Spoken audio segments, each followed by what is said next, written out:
Good evening. My name is Michael Kent. I'm a senior librarian and the curator of the Jacob M. Lowy Collection of Rare Judaica at Library and Archives Canada. Welcome to our annual program in honor of International Holocaust Remembrance Day. It is my pleasure to welcome Leslie Weir, the Librarian and Archivist of Canada, who will begin tonight's program. Thank you, Michael. Good evening, bonsoir. I'm Leslie Weir, and I'm the Librarian and Archivist of Canada. It is my honor to welcome you to the annual program in recognition of the International Holocaust Remembrance Day. Library and Archives Canada is proud to partner with the Centre for Israel and Jewish Affairs, the Jewish Federation of Ottawa, the Centre for Holocaust Education and Scholarship, the Wallenberg Citation Initiative, and the Embassy of Israel for this evening's program. This year, our program focuses on the work of the International Holocaust Remembrance Alliance, particularly their efforts to confront anti-Semitism and Holocaust denial. These are topics that are incredibly important to Canadian society at this moment in time.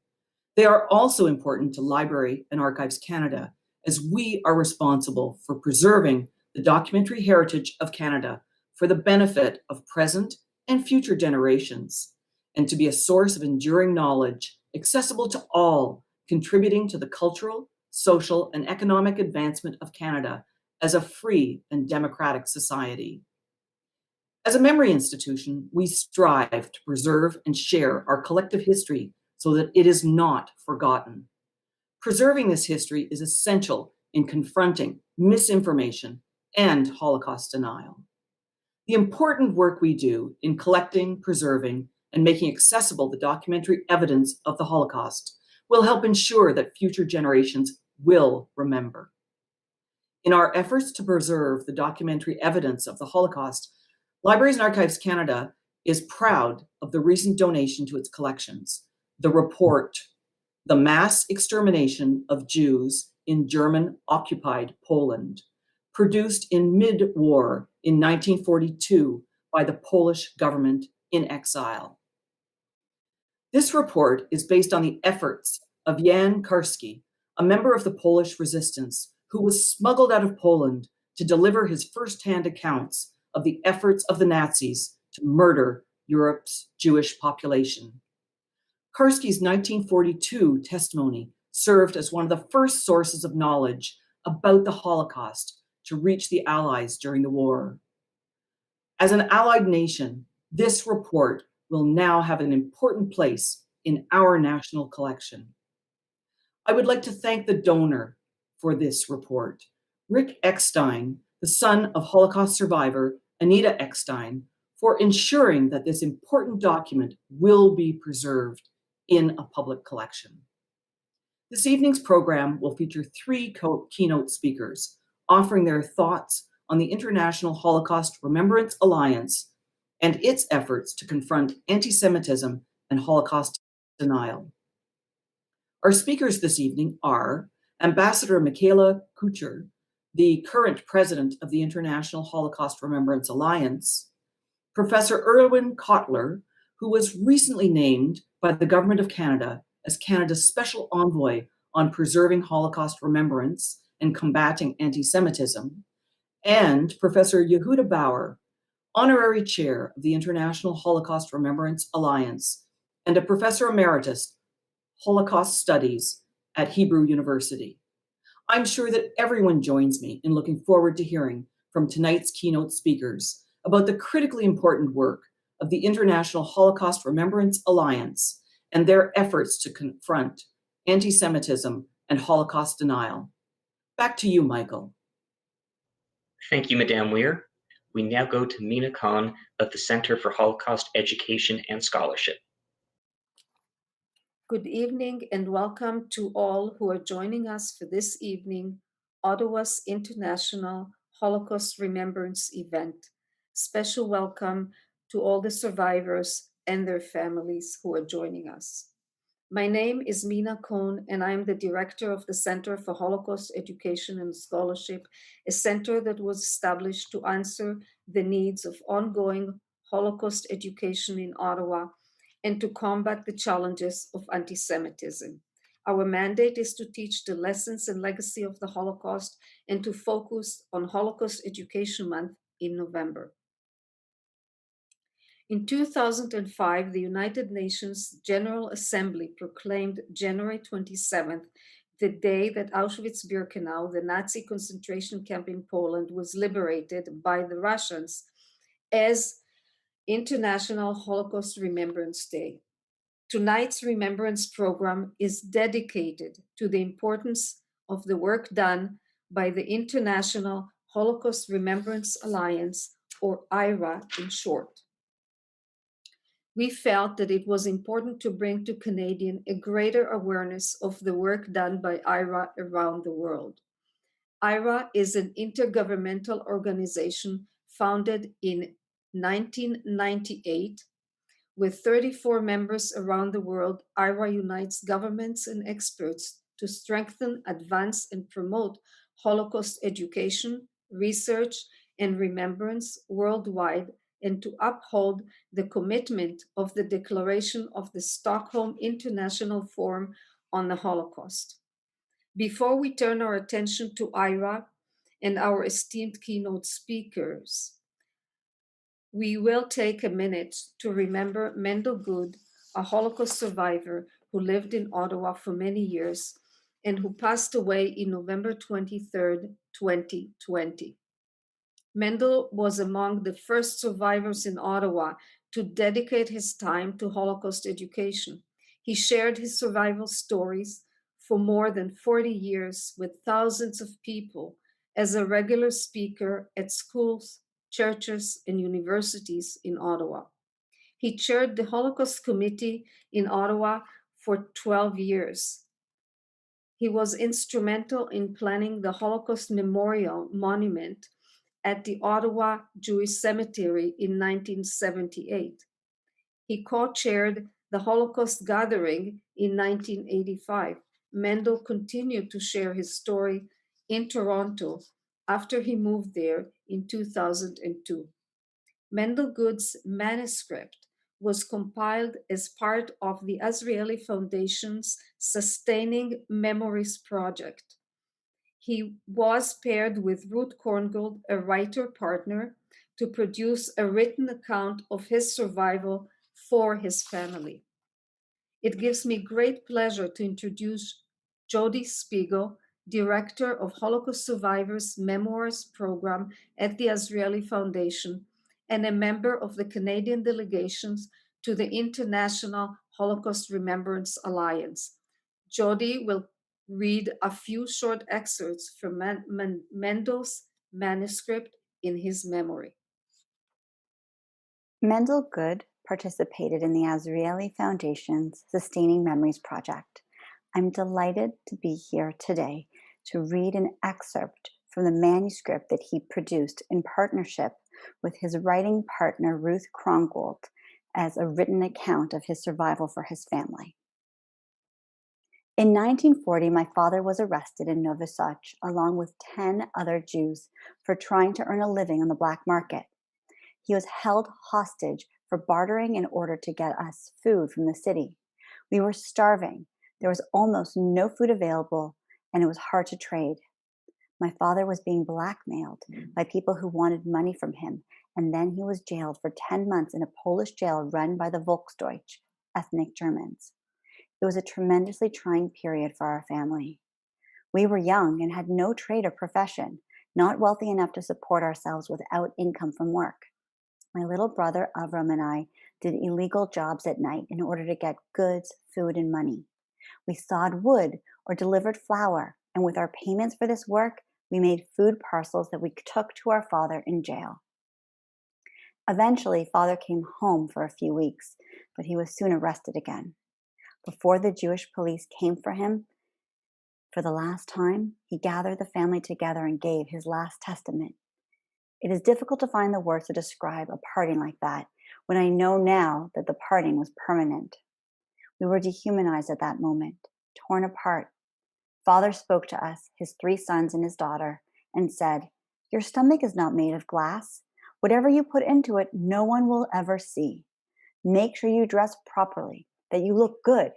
In particular, make sure that you are clean so that nobody will feel sorry for you because you don't have a father anymore. Make sure no one takes pity on you and keep up appearances. I think that what my father meant was that as much as possible, our external physical presentation should be neat and well-groomed, no matter what was going on inside. I am proud that I have honored my father's last wish throughout my life. After giving us his testament, he was taken away, and I never saw him again. Many weeks after he was taken, his brothers and sister received a note from him through a Polish resident. In it, he asked us to begin to sit Shiva for him beginning Erev Shavuot, the Jewish holiday that occurs late spring and commemorates the revelation of the 10 Commandments at Sinai. He asked that we start to say Kaddish, the mourner's prayer for him, 10 days hence on Erev Shavuot. We were not able to understand how our father could ask such a thing of us, how he knew when he would die. So we asked the rabbi for advice. The rabbi said, "This is what he demands, and this is what you have to do." We sat Shiva as my father requested. I've never missed a single Kaddish from my father, even when I was in the camps, even walking on the death march to Abensi.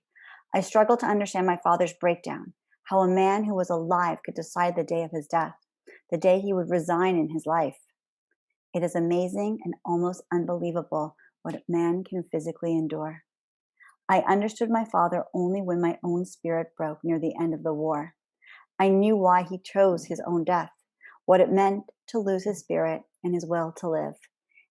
When I was standing in front of those gas chambers in Mauthausen, and again in May 1945, a few days before my liberation, I myself broke down morally at that time. Verloren, alles ist verloren.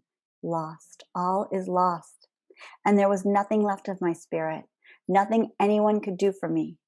I felt I could no longer go on. Presumably, my father had reached a similar point of no return. Thank you, Jody, for that lovely reading. We now turn to Ambassador Spavasser of the Embassy of Germany. The hate and the evil that caused the Holocaust continues to exist. No country is immune to it. Just like a virus, it starts infecting just a few and then suddenly spreads. The evil spirits appear today in a new guise, presenting their anti-Semitic, their nationalistic, authoritarian thinking as an answer for the future, as a new solution for the problems of our time. Well, we do not have to look far to see how big a threat this continues to be to our societies. I wish there could be a vaccine developed against it. It would be even more precious than the COVID vaccines, BioNTech or Moderna or whatever. But there is no vaccine. The only way to build up our immunities requires steady, permanent, patient work. We must try to immunize the minds, in particular the young minds, through remembrance, through education, teaching empathy, values, and history. We must give them the instruments to distinguish right from wrong, fake from truth, and recognize it when they see manipulation and hate-mongering.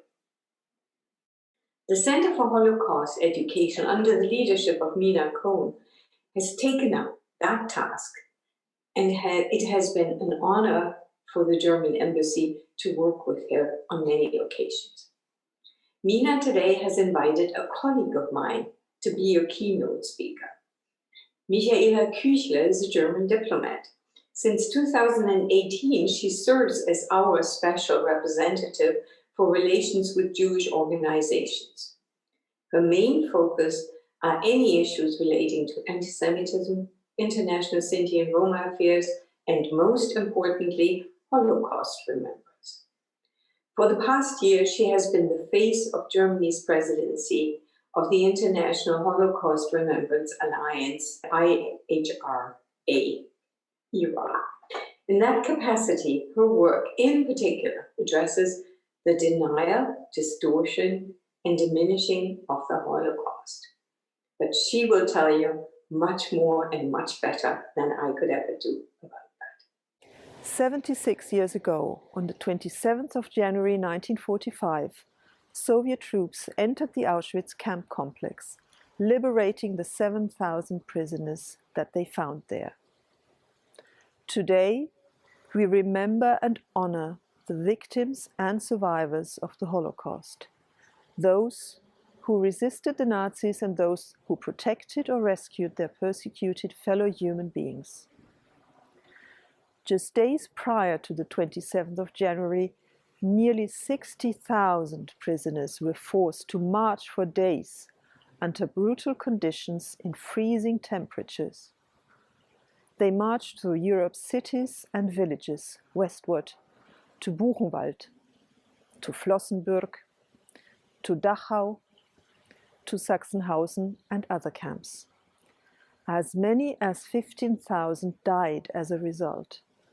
Similar forced marches took place all over Nazi Germany, and these would continue right up to the end of the war and Germany's unconditional surrender. These forced marches, which survivors would call the death marches, were being done in part because the Nazis did not want prisoners to fall into the hands of Allied forces alive. They did not want them to tell their stories, to testify. That is, they wanted to destroy the evidence. Today, we know that the evidence could not be destroyed. We know that, against all odds, many did tell their stories. On the occasion of the 76th anniversary of the liberation of Auschwitz, on International Holocaust Remembrance Day, we are reminded of the importance of listening to the evidence, to the facts, to this history. Remembrance plays a critical role in fighting the persistent forces of anti-Semitism and Holocaust denial and distortion. This is because remembrance ties us fundamentally to the facts, to what took place, and the people it affected. When we remember, when we strive to reflect upon this suffering, we understand that as unimaginable as it is just as undeniable. But today we do so aware that Holocaust remembrance is at a critical juncture. Fewer and fewer survivors and eyewitnesses are with us to continue to share their testimony. Still, we have many in our midst here in Canada. We must listen to them and preserve their stories and their message with great care. And we must look after them in these difficult times. The pandemic has hit survivors very hard. They are in the most vulnerable age group. They suddenly had to isolate from families, friends, communities. Daily help became hard to find. Worst of all, the sudden climate of all-pervasive threat brought back the traumata, the anxieties, the sleepless nights. Many fear that they may lose their homes, their sanctuaries. I was glad that the Jewish Claims Conference and the German government together found ways and means to improve the support for home care and hardship cases. The pandemic has had another big impact. Remembrance has to go digital. While nothing can replace the immediacy of a story told in person, it is wonderful that we have found creative ways of remembering. This will also help us to preserve testimonies of survivors over time. At the same time, Holocaust denial and distortion are gaining traction, fanning the flames of hate and allowing anti-Semitism to inch towards the mainstream. We have just seen unashamed anti-Semitism and Holocaust denial amongst the rioting mob in the capital. T-shirts encrypted, Camp Auschwitz. These are not just words. As survivor Max Eisen said, it started with words and it ended in terrible places. Allowing distortion invites the erosion of our understanding of the Holocaust and its significance. It helps sustain an environment in which Holocaust denial, anti-Semitism, conspiracy myths, and dangerous forms of nationalism can thrive. For this reason, the German presidency of the IHRA has established a global task force against Holocaust distortion to identify and promote strategies for countering this phenomenon. Earlier this month, the IHRA published recommendations to strengthen awareness of distortion and how to address it. In order to counter Holocaust distortion effectively, action is needed on various levels, involving many different groups, from professionals to policymakers to journalists and society as a whole. I would like to thank the Center for Holocaust Education and Scholarship and all the partners involved in organizing today's commemoration event. As we reflect upon this history and its enduring effects, we uphold the terrible truths of the Holocaust against those who deny it. As individuals and as societies, we must carry on with this important work. Today, we are reminded to strive for a world that listens to the evidence, for a world that remembers the Holocaust, for a world without genocide. We thank Ambassador Kuchler for providing us this pre-recorded video. We now turn to Professor Erwin Kotler. Good evening. May I begin by expressing my appreciation to Mina Cohn and her colleagues at the Center for Holocaust Education and Scholarship for organizing this important event on the eve of International Holocaust Remembrance Day. I'm delighted that we are joined also by Ambassador Kuchler, who is the present international chair of the International Holocaust Remembrance and Alliance, as we come together to commemorate the 76th anniversary of the liberation of the Auschwitz death camp, the most brutal extermination camp of the 20th century, where there are no graves. 1.3 million people were deported to the Auschwitz death camp. 1.1 million of them were Jews. Let there be no mistake about it. Jews were murdered at Auschwitz because of anti-Semitism. But anti-Semitism did not die at Auschwitz. It remains the bloodied canary in the mineshaft of global evil today. And as we know only too well, that while it may begin with Jews, it doesn't end with Jews. And if the Holocaust, therefore, is a paradigm for radical evil, anti-Semitism is a paradigm for radical hate. And so, at a time of a resurgent global anti-Semitism, the IHRA working definition of anti-Semitism emerges not only as an important but an imperative framework for the preventing, monitoring, and combating of anti-Semitism in our day. May I, on this occasion, share with you, therefore, a number of perspectives on the IHRA working definition on anti-Semitism, and in particular, reference also the Canadian contribution to it. Indeed, in many ways, the Canadian contribution is very much not only a contributor to the definition, but can be said to also be an important architect of the definition.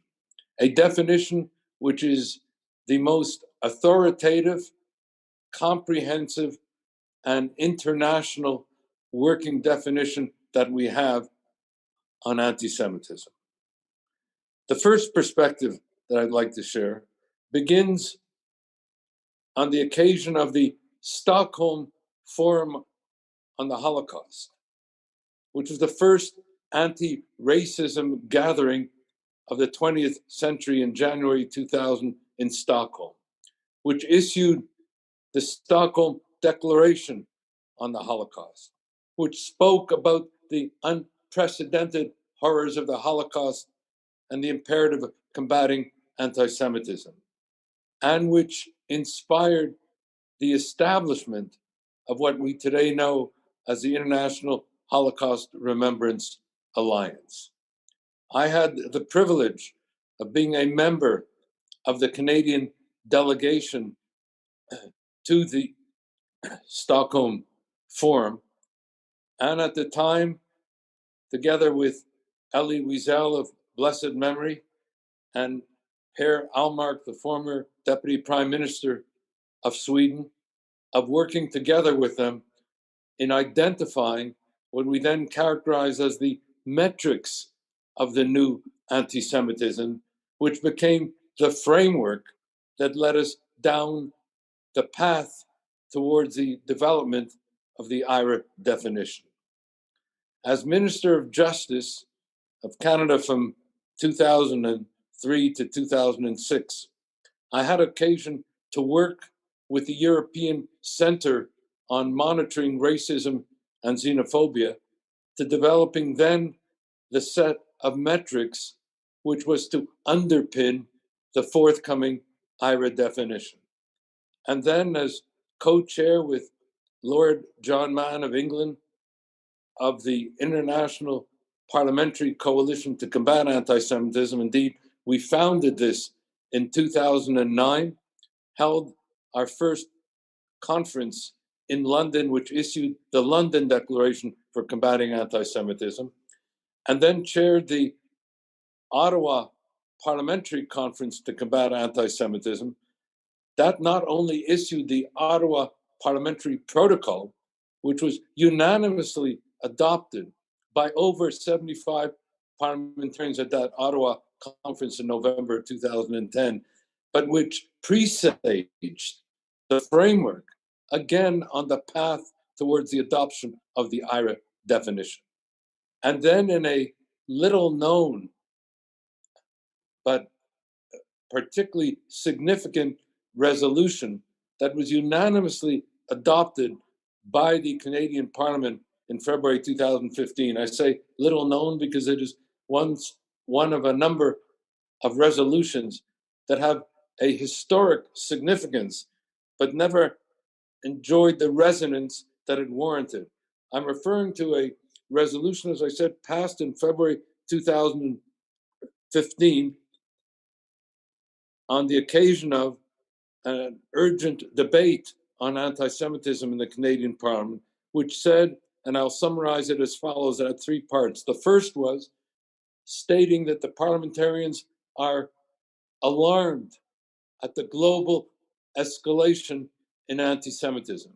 The second part called on the Canadian government to make the combating of anti-Semitism a priority in both Canadian domestic policy and foreign policy.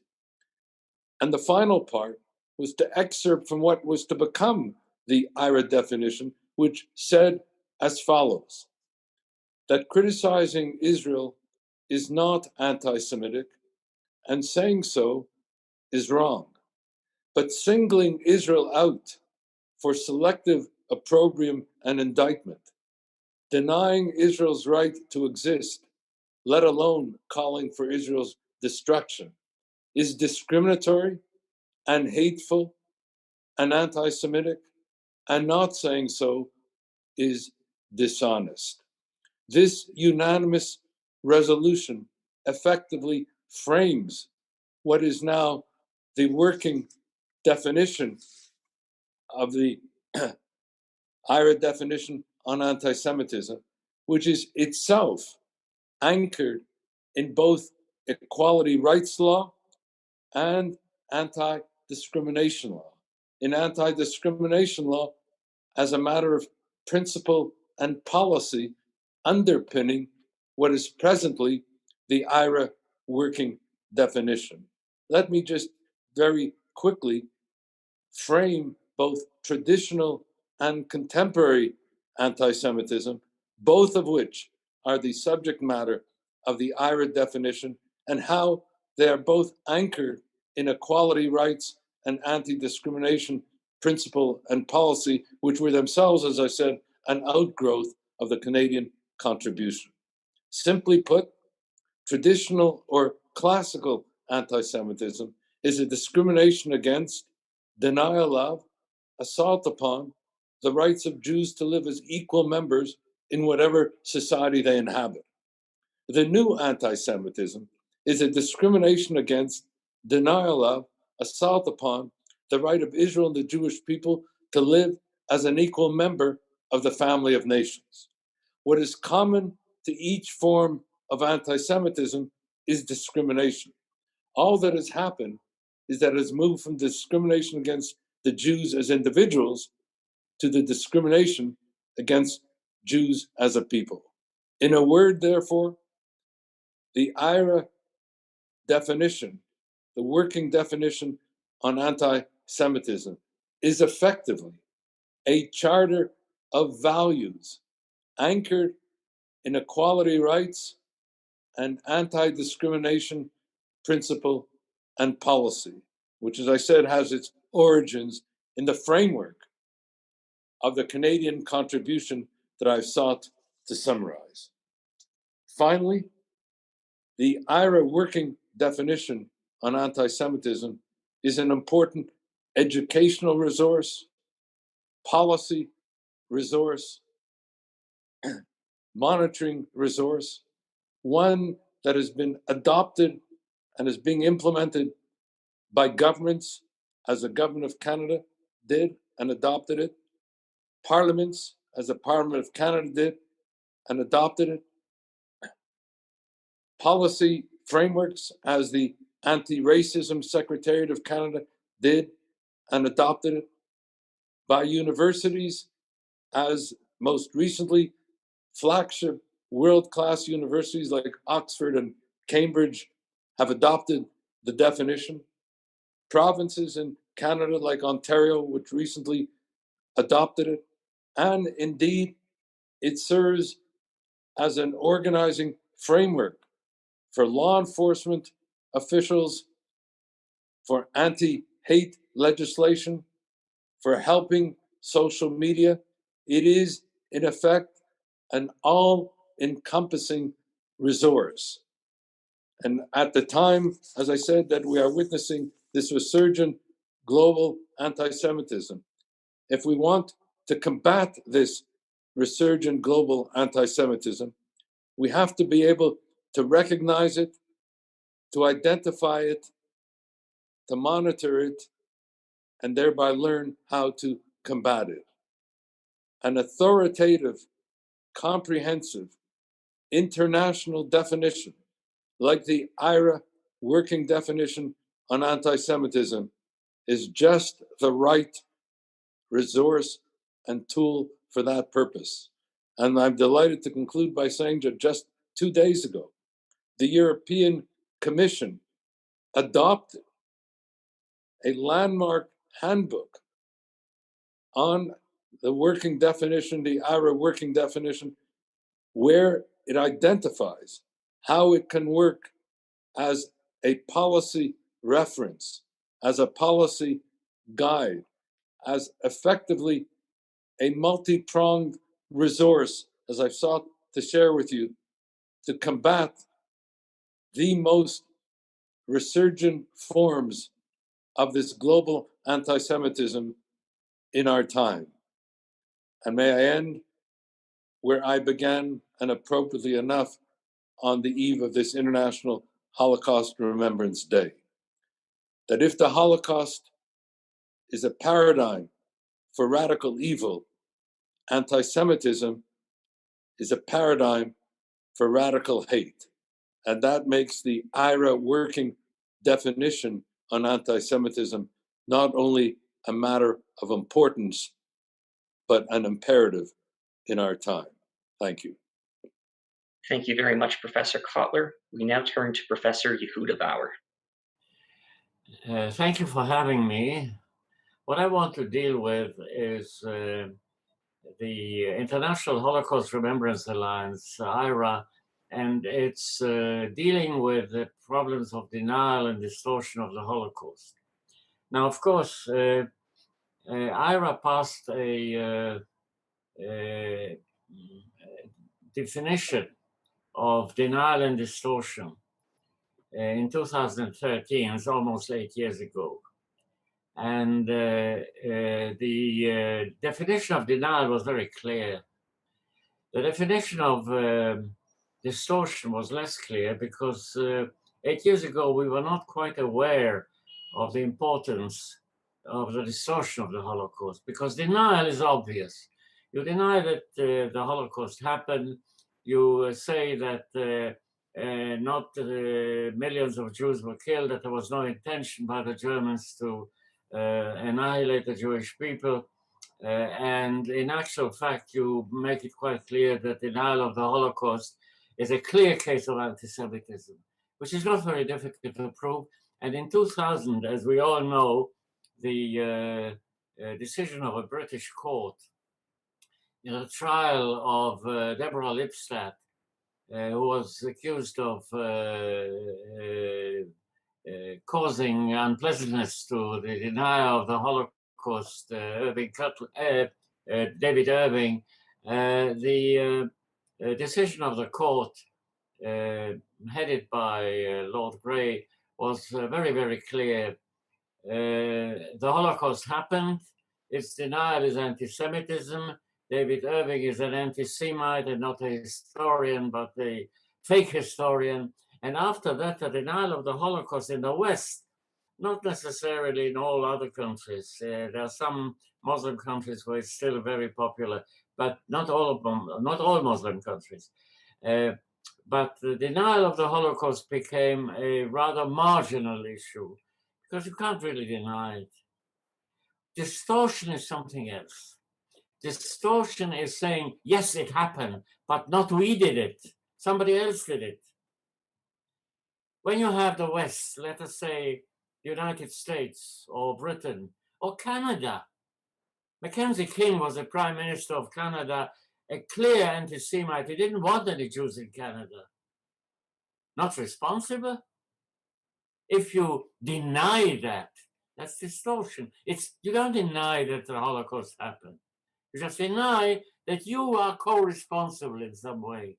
The same happens with the United States, the same happened with Britain, but the same happened also in Europe, because the Germans could never have done it without the help of at least parts of all populations, except for one. There's one exception, Albania. All countries, including Denmark, including Serbia, including Bulgaria, including Norway, where there was parts of the population, small parts or larger parts or very large parts, that collaborated with the Germans in killing the Jews. But today, there are some people, quite a number of people, in many of those countries, who say, yes, it happened.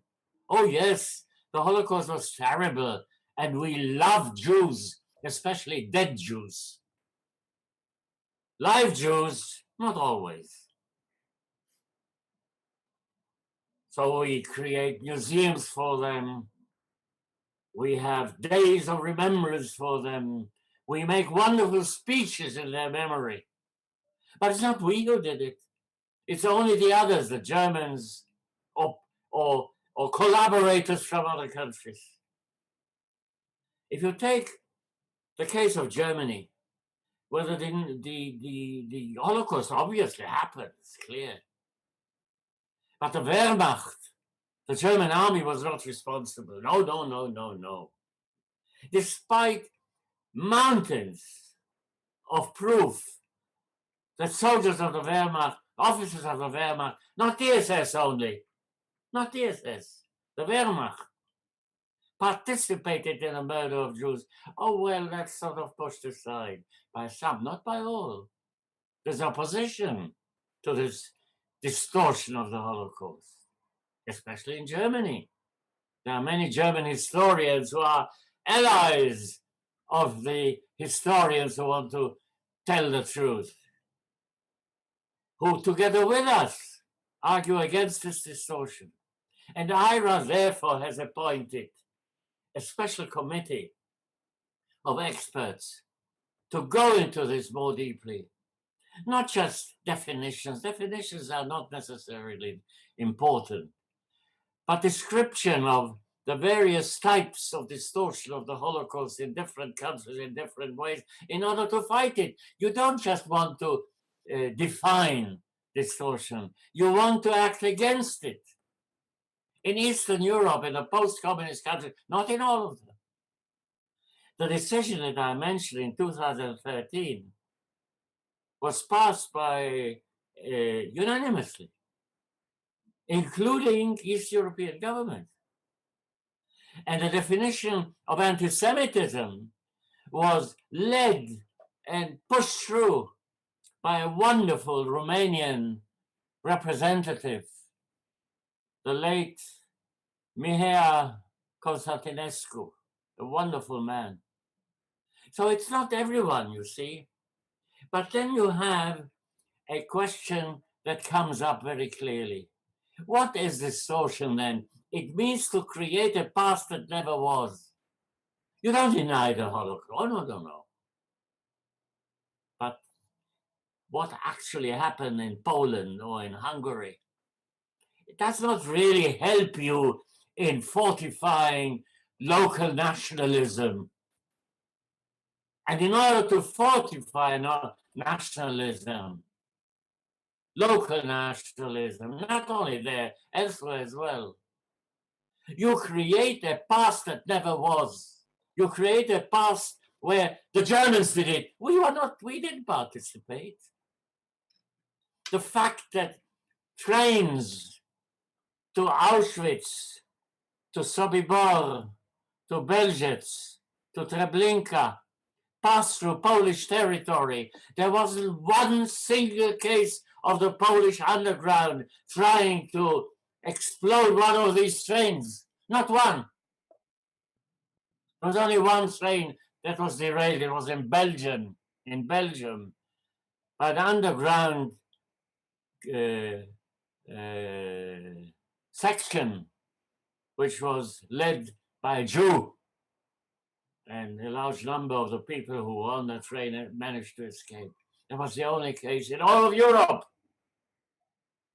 Now, when you don't mention that, when you don't deal with your own country, with your own population, the Germans could never have done what they did without the help of others.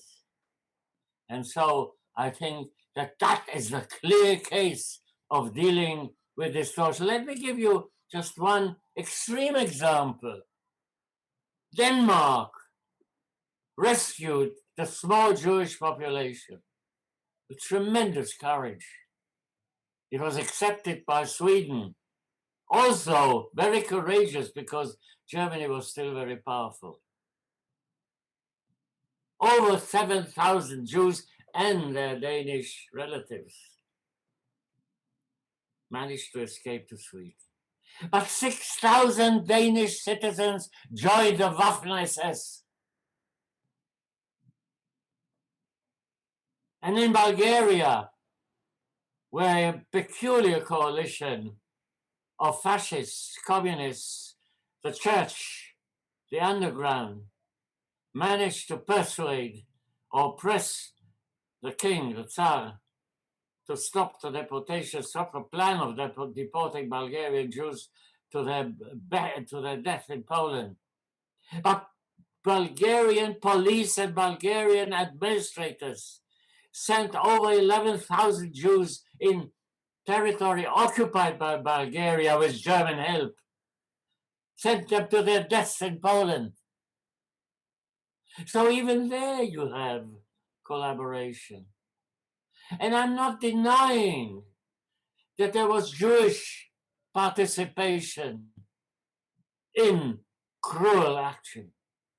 I'm not denying that. We need to be very clear and very truthful. The question of Holocaust remembrance, the question of dealing with education is based on the assumption, the correct assumption, that only telling the truth can answer the problems that we are facing with Holocaust denial and Holocaust distortion. Thank you. On behalf of all of the organizers of this event, thank you for being here under the challenging conditions that the pandemic has forced upon us. We're very grateful for your public display of your commitment to remembering the Holocaust and the 6 million Jewish men, women, and children who were murdered by the Nazis and their collaborators. I'd also like to thank the speakers who spoke so passionately, reminding us of the need for Holocaust remembrance, which has as much to do with our present and our future as it does with honoring and remembering our past. My name is Martin. I have the privilege of being on the team at the Center for Israel and Jewish Affairs. CIJA is the advocacy agent of Jewish federations across Canada, and it's our mission to preserve and protect the quality of Jewish life in Canada through advocacy. Our primary preoccupation is combating anti-Semitism, and a big part of that is Holocaust remembrance. I am reminded that with each passing day, as time marches on, there are fewer and fewer first-hand witnesses to the Holocaust, which is the darkest chapter in human history. And there are more and more people willing to desecrate the memory with falsehoods and cynical agendas and distortion and, in some cases, outright Holocaust denial. That's obscene. To paraphrase a great Canadian, to us, the great generation of survivors is throwing the torch, and we have to hold it high. If we fail to do this, we are breaking faith with the 6 million murdered and all those survivors who have fought so hard to ensure that the profound lessons of the Shoah are not lost. When you leave this call, may I ask you to take out your phone or a piece of paper and write the words "We Remember" and have someone in your household photograph you holding the "We Remember" sign, and then you can post it to social media with the hashtag of "We Remember." It's a small gesture, but it's proven to be a very, very powerful collective gesture that we can do together. We're honored to be part of this campaign and to be the Canadian affiliate of the World Jewish Congress. If you want to learn more about it, you can go to cija.ca/we remember. There you can download some of the visuals. You can also learn more about the campaign and what is involved and be connected to the millions of people around the world who are also participating. From all of us at CIJA, I hope that you and your families remain safe and well during these persistently challenging times. And in conclusion, I'd like to channel one of the most inspirational people I know, Rabbi Reuven Balka of Ottawa. The only way forward is together, and the best way to advance together is with kindness. Stay safe and well. The world has known pandemics before. They have ended. This one will too.